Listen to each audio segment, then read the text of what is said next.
बिस्मिल्लाहिर्रहमानिर्रहीम। अस्सलाम वालेकुम नाज़रीन, मैं हूं डॉक्टर अली और आप देख रहे हैं मेरा फेसबुक और यूट्यूब चैनल।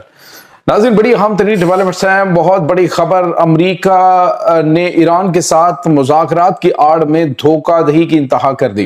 नाज़रीन, ईरान के बहरी जहाज़ों पर हमला, जज़ीरा कशम के ऊपर हमला हुआ है, वहां से तशवीशनाक खबरें, स्ट्रेट ऑफ हॉर्मज़ के इर्द गिर्द धमाकों की आवाज़ें, जबकि जो ईरानी जो फौजी गाड़ियां हैं इन्होंने इराकी बॉर्डर की जानिब बढ़ना शुरू कर दिया है। इस वक्त बड़ी तशवीशनाक खबरें सामने आ रही हैं, जबकि ईरान की जानिब से जवाबी हमला शुरू कर दिया गया है। 400 मिसाइलों का अटैक किया गया है। इसकी तमाम तरह डिटेल्स भी आज के इस व्लॉग में आप जान पाएंगे। आखिर हुआ क्या है, वीडियो की तफसील में जाने से पहले अगर आपने हमारे इस चैनल को सब्सक्राइब नहीं किया हुआ तो आपसे गुजारिश है काइंडली इसको सब्सक्राइब कर लें और बेल आइकन को जरूर दबा दें ताकि हमारी आने वाली वीडियोस सबसे पहले आप तक पहुंच सकें। नाज़रीन, हम आपके शुक्रगुजार हैं जो आप हमारे व्लॉग्स को देखने के लिए वक्त निकालते हैं और कमेंट सेक्शन में अपनी मोहब्बतों का इजहार भी करते हैं। नाज़रीन, इस वक्त सूरत हाल अचानक बदल गई। एक तरफ तो अमरीका और ईरान के दरमियान जंग बंदी जारी है और दूसरी तरफ अमरीका की जानिब से 2 दिन पहले बड़ी पॉजिटिव खबरें जो हैं वो बताई जा रही थी और अमेरिका ने कहा जी हम मुआहदे के नजदीक पहुंच चुके हैं। लेकिन अचानक नाज़रीन जनूबी ईरान का इलाका जो है वो धमाकों से गूंजना शुरू हो जाता है, जबकि नाज़रीन स्ट्रेट ऑफ हॉर्मज़ का जो एरिया है वहां पर जो है वो धमाके सुनाई दे रहे हैं। ईरान के मुख्तलिफ शहरों के अंदर जो है वो बड़े बड़े धमाकों की आवाजें सुनाई दे रही हैं। इस वक्त हालात क्या हैं, मामलात क्या हैं, बताया जा रहा है कि ईरान का डिफेंस सिस्टम जो है वो एक्टिव हुआ है और उस एक्टिव होने की वजह से ही ये धमाके सुनाई दे रहे हैं। नाज़रीन, इब्तदाई तौर पे जो इत्तलात मिल रही हैं वो ये हैं कि बंदर अब्बास का जो इलाका है वहां पे, यानी कि जनूबी ईरान का जो इलाका है वहां पे इन्होंने जो कश्तियां हैं, ईरानी कश्तियां, उनको निशाना बनाया और साथ ही साथ जनूबी ईरान के जो बंदर अब्बास का इलाका है वहां पे ईरानी बहरी जहाज को निशाना बनाया है अमेरिका की जानिब से। और बताया जा रहा है कि 2 बहरी जहाज ईरान के तबाह हुए हैं, जिसके बाद जो है वो जज़ीरा कशम जो है वहां पे ईरान की जानिब से किए जाने वाले अमरीकी ऑपरेशन में 3 जो MQ-9 रीपर ड्रोन्स हैं उनको तबाह कर दिया गया। नाज़रीन, अभी जो पिछली जंग हुई थी इसमें 26 अमरीकी जो MQ-9 रीपर्स हैं उनके तबाह होने की इत्तला सामने आई थी और बताया जा रहा था तकरीबन 20% इनका जो बहरी बेड़ा है इसका जो MQ-9 रीपर ड्रोन का जो पूरा बेड़ा है उसमें से 20% की कमी वाक़ हुई। और अभी जज़ीरा कशम के इलाके में भी अमेरिका ने जो अटैक किया है उसमें बताया जा रहा है कि हमने ये पेशगी हमला किया है अपने दिफा में कि हमारे ऊपर अटैक होने वाले थे। सवाल ये पैदा होता है कि जनूबी ईरान से अमेरिका के ऊपर कौन सा अटैक होने जा रहा था, ऐसी कोई इतलात मौजूद ही नहीं थी।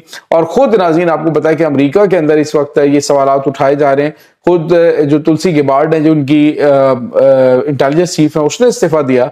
उसकी वजह यही थी कि उन्होंने जो इंटेलिजेंस रिपोर्ट कांग्रेस में जमा करवाई थी वो यही थी, ईरान किसी किस्म के कोई एटमी हथियार नहीं बना रहा था, ईरान किसी किस्म के कोई तबाहकुन हथियार नहीं बना रहा था, ना एटमी धमाके करना जा रहा था। लेकिन अमरीकी सदर ने दोबारा ईरान के ऊपर हमले का ऑर्डर दिया तो जिसके बाद ये जंग फैली है। अब सूरत हाल ये है कि एक तरफ तो इस्लामी ममालिक जिसमें पाकिस्तान, तुर्की और पाकिस्तान, सऊदी अरब और कतर हैं, उन्हें कहा जा रहा है कि इब्राहिमी अकॉर्ड का हिस्सा बने और इसराइल को तस्लीम करें। यानी एक शर्त रख दी गई है ईरान के साथ जंगबंदी की और लगता है कि ये जो हमले हुए हैं इन हमलों का मकसद भी ईरान को दबाव में लाना या इस्लामी ममालिक को दबाव में लाना है। अब नाज़रीन खबर क्या आ रही है कि ईरान ने भी जवाबी हमले में 400 मिसाइल दागे हैं। ये कहां पे, किन किन लोकेशंस पे गिरे हैं, किस किस को निशाना बनाया गया है। मशरिक़ वस्ता के अंदर जो अमरीकी फौजी अड्डे उनको और इसराइल को निशाना बनाने के लिए अभी नाज़रीन ईरान ने 400 मिसाइल, रॉकेट्स और ड्रोन जो हैं वो दागे हैं। ये बहुत गैर मामूली इस वक्त नाज़रीन इत्तलात आ रही हैं कि ईरान की जानिब से भी जो है वो अटैक का जवाब दिया गया है। सवाल ये पैदा होता है कि क्या अब जंग बंदी खत्म हो चुकी है, ये जंग बंदी की क्या हैसियत रह गई है, ये बहुत अहम सवाल है। क्या दोबारा से जंग शुरू हो चुकी है, ये अभी बाकायदा तौर पे ऐलान नहीं किया गया। लेकिन बहरहाल ये आज का जो इंसिडेंट हुआ है इसमें काफी ज्यादा नुकसान ہوا ہے ایران کا بھی، اور جوابی حملے میں کہاں کہاں پہ تباہی مچی ہے ابھی تک کی اطلاعات جو ہیں وہ نہیں بتائی گئی۔ دوسری طرف ناظرین مقامی ذرائع نے کہا ہے کہ مختلف شہروں کے اندر جو ایرانی ایئر ڈیفنس سسٹم ہے ان کے ایکٹیو ہونے سے دھماکوں کی آوازیں سنائی دی ہیں، جس کے بعد جو ایران کی فوجی گاڑیاں ہیں یہ عراق کی بارڈر کی جانب جو ہے وہ بڑھتی ہوئی دکھائی دے رہی ہیں۔ اس سے اندازہ آپ لگا سکتے ہیں کہ 2 دن پہلے جو ترکی اور ایران نے پی کے اور پی جے اے کے جو ہے ان کے خلاف جو امریکی اور اسرائیلی حمایت یافتہ کرد ملیشیاز ہیں ان کے ٹھکانوں کے اوپر جو ہے وہ بمباری کی تھی، اس میں بیلسٹک میزائل بھی 4 عراق کے اندر ایران نے مارے تھے۔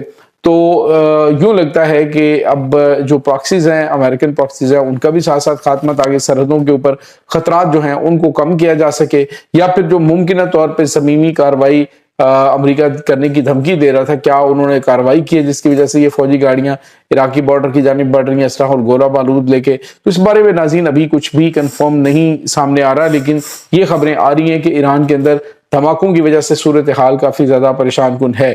اور ساتھ ہی ساتھ ناظرین آپ کو یہ بھی بتاتے چلیں کہ اس وقت امریکہ کا مکمل فوکس اس بات پہ ہے کہ ہم کچھ بھی نہ دیں، اور ایران سے جو ہے وہ ساری کی ساری ہم پابندیاں بھی ان کے اوپر برقرار رہیں، اور ہم جو ہے وہ تھوڑی سی تیل کی بچت یا تیل کے اوپر ان کو نرمی کر کے تیل کی فروخت کے اوپر تو ہم جو ہے وہ اسٹریٹ آف ہرمز کو بھی کھلوا کے پہلی والی پوزیشن میں بحال کروا لے اور کہے جی کہ ہم نے فتح حاصل کر لی ہے۔ تو ایران جو ہے وہ ایک لمبی لڑائی کے لیے تیار ہے۔ امریکہ نے کہا تھا جی کہ یہ ہم نے سب کچھ ان کا تباہ کر دیا، ان کے نیول ایسٹ تباہ کر دیے، تو آج 2 بحری جہازوں کے اوپر انہوں نے اٹیک کیا۔ یہ 2 بحری جہاز جو ہے وہ کہاں سے سمندر کی تہہ سے نکل آئے تھے، کیا ہوا تھا؟ تو بہت ساری خبریں جو ہیں وہ غلط پھیلائی جاتی رہیں، لیکن حقائق جو ہیں وہ گراؤنڈ ریئلٹیز ہیں وہ بالکل ڈیفرنٹ ہے۔ ایران کے پاس ابھی بھی ناظرین 70% میزائلوں کا ذخیرہ موجود ہے، اور اب جو ہے وہ روس اور چائنا یہ کھلم کھلا ایران کے پیچھے کھڑے ہیں۔ ناظرین انہوں نے واضح طور پہ کہہ دیا ہے کہ ہم ایران کو پیچھے نہیں ہٹنے دیں گے، ایران کو ڈاؤن نہیں ہونے دیں گے، اسلحہ اور گولہ بارود بھی ہم دیں گے، سارا کچھ کریں گے۔ امریکہ چونکہ خطے کے اندر امن نہیں چاہتا، تو اگر وہ امن نہیں چاہتا اور اس طرح کی جو ہے وہ حرکتیں کرے گا تو پھر ڈیفینیٹلی رد عمل اس کا آئے گا، جو کہ ابھی بھی آ رہا ہے۔ تو ابھی جو جزیرہ قشم ہے وہاں پہ آپ کو پتا ہے کچھ دن پہلے بھی اٹیک ہوا تھا، اور اس اٹیک کے پیچھے بتایا گیا کہ متحدہ عرب امارات کا ہاتھ تھا۔ اور اب یہ حملے جو ہے کیا متحدہ عرب امارات کی جانب سے کیے گئے یا اسرائیل کی جانب سے یا امریکہ کی جانب سے، ابھی یہ کنفرم نہیں ہوا، لیکن امریکہ کے 3 MQ-9 ریپر ڈرونز جو ہیں وہ قشم جزیرہ پر تباہ ضرور ہوئے ہیں۔ ان کے ڈرونز کی تباہی کا مطلب یہ ہے کہ امریکہ ان حملوں کے اندر انوالو ہو سکتا ہے۔ وہ کہے جی کہ ہماری غیر لا علمی میں یہ حملے ہوئے ہیں، ہمارے علم میں نہیں ہے، لیکن کچھ بھی وہ کہیں چونکہ ان کی ٹیکنالوجی تباہ ہو رہی ہے تو اس میں ان کے فٹ پرنٹس جو ہیں وہ مل رہے ہیں کہ امریکہ مذاکرات کی آڑ میں دھوکہ دہی کر رہا ہے، سب کو انگیج کر رہا ہے، سب کو دھوکہ دے رہا ہے۔ تو یہ چیزیں اس وقت ناظرین چل رہی ہیں۔ دوسری طرف آپ کو یہ بھی بتاتے چلیں کہ عالمی سطح پہ امریکہ کے اوپر بد-اعتمادی اور زیادہ بڑھے گی اگر امریکہ جو ہے ان مذاکرات کے اس لیول پہ آ کے انکار کرتا ہے اور دوبارہ سے جنگ شروع کرتا ہے، تو ڈیفینیٹلی امریکہ کی پھر کسی بات میں بھی کوئی کسی قسم کی نہ سچائی رہے گی اور نہ ہی کوئی اس کی کسی بات پہ یقین کرے گا۔ تو یہ ناظرین اس وقت تازہ ترین اپڈیٹ چل رہی ہیں اس تمام صورتحال کے بارے میں۔ آپ کا کیا کہنا ہے کمنٹ سیکشن میں اپنے خیالات کا اظہار ضرور کیجیے گا۔ انشاءاللہ بہت جلد ملتے ہیں ایک نئی ویڈیو میں، تب تک کے لیے اپنا بہت سارا خیال رکھیے گا۔ اللہ وارث۔